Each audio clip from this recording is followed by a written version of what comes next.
Assalamualaikum warahmatullahi wabarakatuh. Selamat pagi anak-anak. Bagaimana kabarnya hari ini? Sehat semua ya. Semoga kita semua selalu dalam lindungan Allah Subhanahu wa taala. Anak-anak masih semangat belajar kan?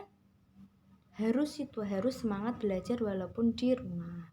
Nah, pembelajaran pada pagi hari ini dengan Ustazah Iva belajar tentang fikih. Tapi sebelum belajar kita berdoa terlebih dahulu. Yang pertama, kita membaca surat Al-Fatihah. Yang kedua, kita membaca 2 kalimat syahadat. Yang ketiga, kita membaca Asmaul Husna. Nah, Ustazah Iva mempunyai 3 sub pembelajaran pada pagi hari ini, yaitu tentang ketentuan sholat bagi orang sakit. Yang pertama, cara sholat dengan duduk. Yang kedua, cara sholat dengan berbaring. Yang ketiga, cara sholat dengan telentang. Nah, dengarkan baik-baik materinya anak-anak. Allah Subhanahu wa Ta'ala memberikan perintah kepada kaum muslimin untuk beribadah kepadanya sesuai dengan kemampuan yang dimilikinya. Di antara kewajiban ibadah yang harus dilakukan kaum muslimin adalah mengerjakan sholat fardu 5 waktu, baik dalam keadaan sehat maupun dalam keadaan sakit. Bagi orang yang sedang sakit, pengganti wudhu adalah tayamum. Allah Subhanahu wa Ta'ala memberikan keringanan dan kemudahan dalam mengerjakan sholat. Nah, sholat bagi orang sakit itu dapat dilakukan dengan beberapa cara sesuai dengan kemampuan yang dimilikinya. Bacaan sholat sama dengan seperti biasa, hanya berbeda pada posisi dan berbeda pada gerakannya saja.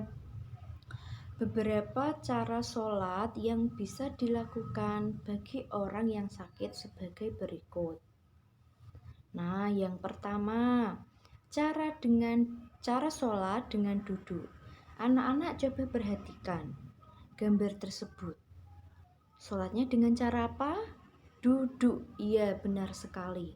Caranya bagaimana Ustazah? Yang pertama, menghadap kiblat dan berniat sholat fardu sambil duduk. Yang kedua, mengangkat kedua tangan, takbiratul ihram. Yang kedua, membaca doa iftitah, surat Al-Fatihah dan salah satu surat dalam Al-Quran. Boleh surat An-Nasr, surat Al-Falaq. Tuh. Sudah. Kemudian, rukuk dengan meletakkan tangan di lutut. Dengan menundukkan kepala. Yang kelima, iktidal menggunakan kedua tangan dengan kepala ditegakkan. Yang keenam, sujud dengan cara membungkukkan kepala dan badan seperti ini anak-anak. Sudah. Yang ketujuh, duduk tahiyat awal atau akhir dilakukan semampunya. Yang kedelapan, salam dengan menolehkan wajah ke kanan dan ke kiri seperti ini.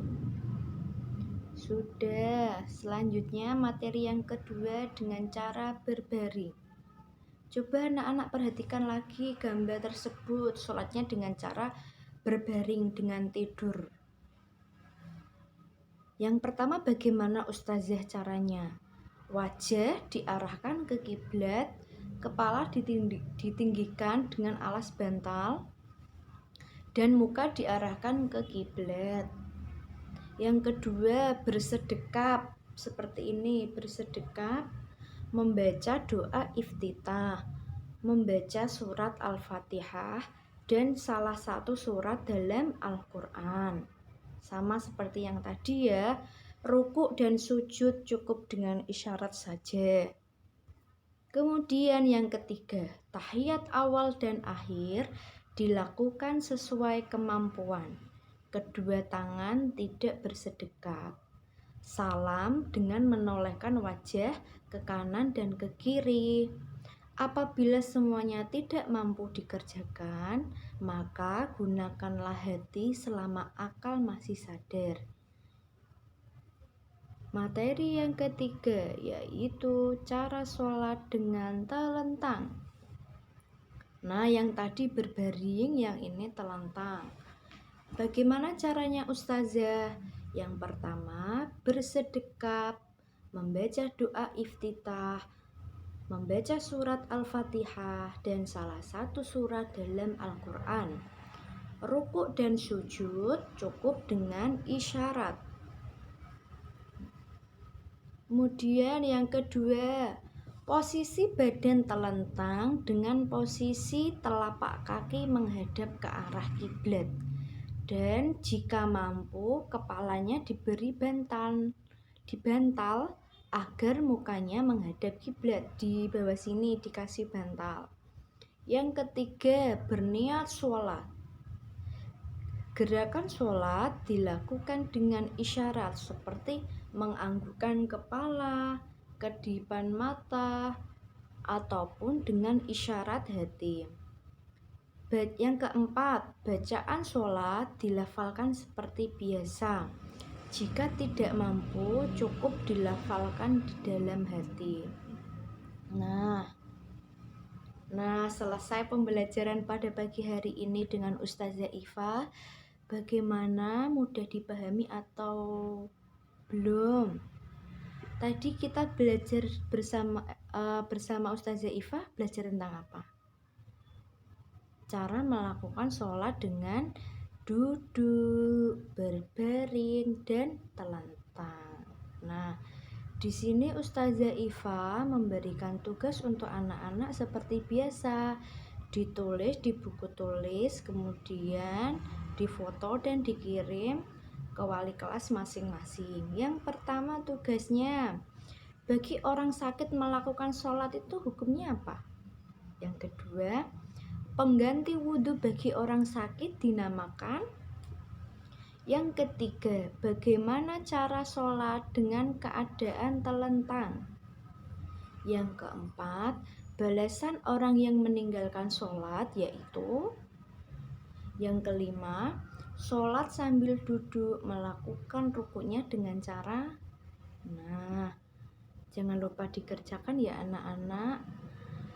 Cukup sekian pembelajaran pada pagi hari ini dengan Ustazah Iva. Semoga bermanfaat.